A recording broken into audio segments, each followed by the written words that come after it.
Welcome back, everybody, to part 3 of the action figure review of Ric Flair, as requested by Leviathan.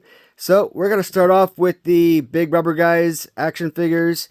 Now, I do have all of these figures carded, but we're only going to look at some of them carded, some of them loose, so that's a little bit easier.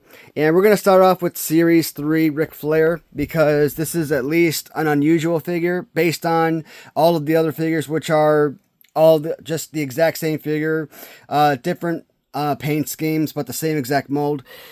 Now this one, like I said, one of my favorite figures from the Big Rubber Guys, where you have him sort of like in his podcast with suit. So a very enjoyable piece. On eBay, probably goes for a couple $100. So really awesome Ric Flair, love it. And then you've got the most common Ric Flair. I really wish they'd stop releasing this one. It's really getting expensive, really annoying, but it's a decent piece. It really is. It's a good figure, but what happens when you pay for a mold?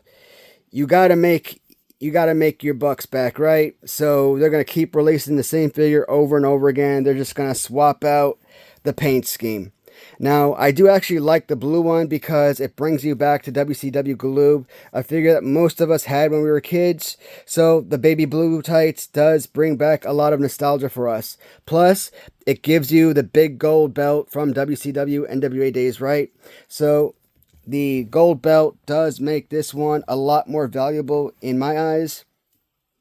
But a lot of people, they're also looking for that bloody variant, which a lot of people are also looking for. Most recently, they did release the green trunks variant. That now they're all about $50 figures. If you're going on eBay and scalpers are trying to charge you more, don't go for it. Now, when you go back to the red trunks variant, think WWF Hasbro. Series 6, 1993. I mean, does that really do anything for a lot of people? Not really, but again, Hasbro, so I mean, you got to keep that in mind.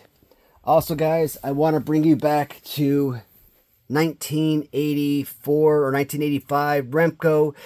This is one of your most common figures, and yes, even Remco was in the variant game.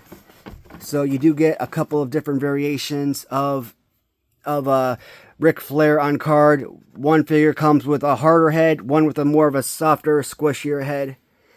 And I do think that's it of all of my Ric Flair figures.